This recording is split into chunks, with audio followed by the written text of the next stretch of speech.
Excellent. Thank you very much. Check the airflow.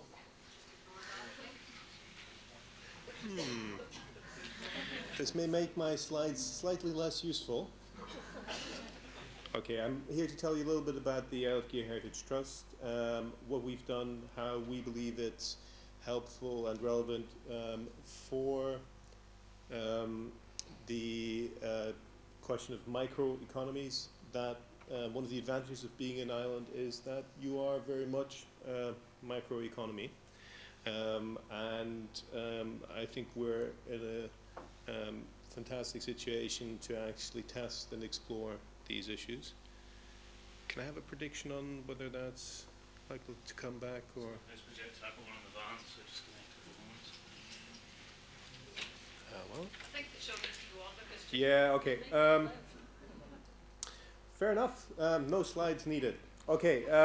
I was going to give you all the factual stuff in the slides. So if you think it's not backed up, that's not true. Great, I can finally make stuff up as well. No, in Gigha we bought the island in 2002, starting the process in 2001. At that point, the island had been suffering from three major problems: depopulation, dereliction, and overall economic depression. Depopulation, there was only 98 people left living on the island. Dereliction, housing had not been invested in probably about 40 years, and depression of the economy, there was large-scale unemployment. And that in itself created a set of priorities. Now, probably the best known thing in the media is that Gigha managed to repay £1 million to the lottery.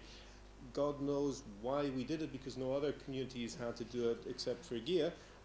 But we did, and I think it's still an achievement worth celebrating.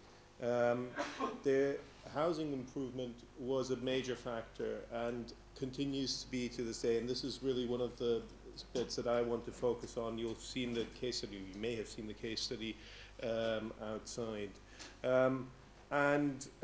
Ultimately, though, the overall aim of being a community-owned island is that you can look at the long-term sustainable development of the community, and that is something that the Trust has committed itself to.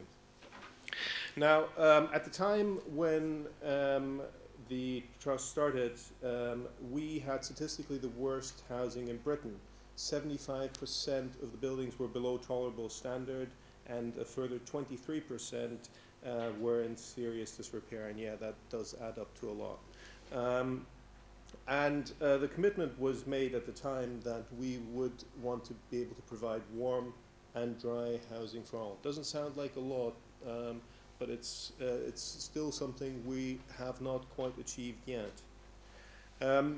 There's been substantial achievements.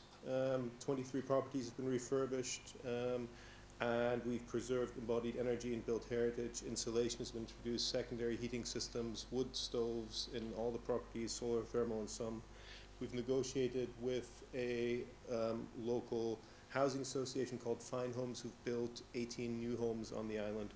And we've been supported in this process from Argyll and Bute Council, the Scottish Government, and Community Energy Scotland. Now, it's really not going to happen, is it? We'll just ignore all this. Right.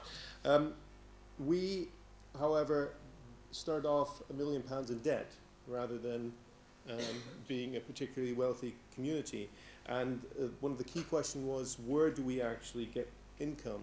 Now, the local value base was, and I think Gigha has been very fortunate in that, was one that we perhaps hadn't moved so far away from the principles of reusing, reducing, recycling. Because when you're on an island, stuff doesn't just magically disappear. It's still, in your yard the next day, or like you were saying, buried in the foot of the croft. At the same time, we also realized that we were very close. We were on the ground, and there was a real opportunity here to do something special. This is the factual stuff I've got for you in the background. It just gives you an idea of the changes that have happened in the community. I won't talk you through all of them. In terms of income, however, the biggest single factor are what we call the dancing ladies: faith, hope, and charity. And if I was a Gaelic speaker, I'll tell you the name in Gaelic as well, but I'd rather not mangle it.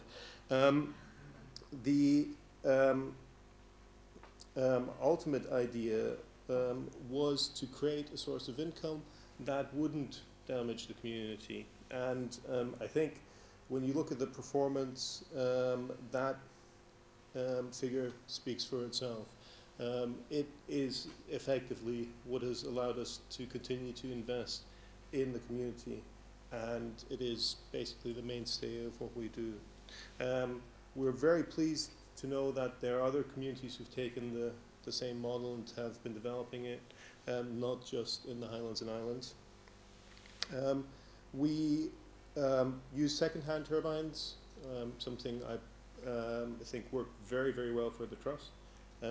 With the feed-in tariffs now, that's not necessarily the best, most lucrative model, so we're actually looking at a new turbine which would be new, and obviously you do need to maintain them. Other sources of income that we looked at was we had a hotel that we wanted to develop in a sustainable way, self-catering cottages, refurbishing an existing steadings. Yes, we have an airstrip. Whether that's sustainable or not is a different question. And we opened a quarry on the island after many years of dormancy, which allowed us to use local aggregate. Now, this just gives you a few of the things that are planned on the island. But what I want to tell you, in terms of the housing, I think the key question that we had was, how do we preserve our built heritage? How do we preserve the embodied energy of these buildings? How do we make the places warm and dry and provide sustainable sources of heat and power? And there isn't really any one kind of answer. The dancing ladies have given us the funds that we can then invest into the houses, which then allow people to live in the local community, which then, of course, creates an ongoing economy. But we are still a long way off from finishing this process. We are in a position where the funding situation for the ongoing program is very unclear. We are in a position where investment, be it in a new turbine or elsewhere, is uncertain. And we're in a position where, while we have been a role model and innovator, there seems to be a general feeling, well, Gigha's had quite a lot, hasn't it? Well, the truth is actually we're really at the start of something. I think when you start talking about microeconomies, in my view, one of the great advantages of the microeconomy is that there is no room for silos. You might be as an individual, you're still an individual, but your connections and the connections in terms of the economy are much more direct and immediate. That means that you can serve in a leadership role, that learning on the ground isn't just, it doesn't filter anywhere, it's actually applied, and you have real change and you have it now. 1 minute? No, or just 30 seconds, excellent. To my mind, the question that you said about people staying the same, I think it's about people staying the same but the place getting better. And I think that's the real challenge. And certainly my call is that when looking for role models, there needs to be a perception that you are doing this for a generation. You're not doing it for a short-term project. You cannot be in it for short-term gain or even profit. There needs to be a real kind of backing that if this is about sustainability, it has to be there for the long term. So, thank you very much.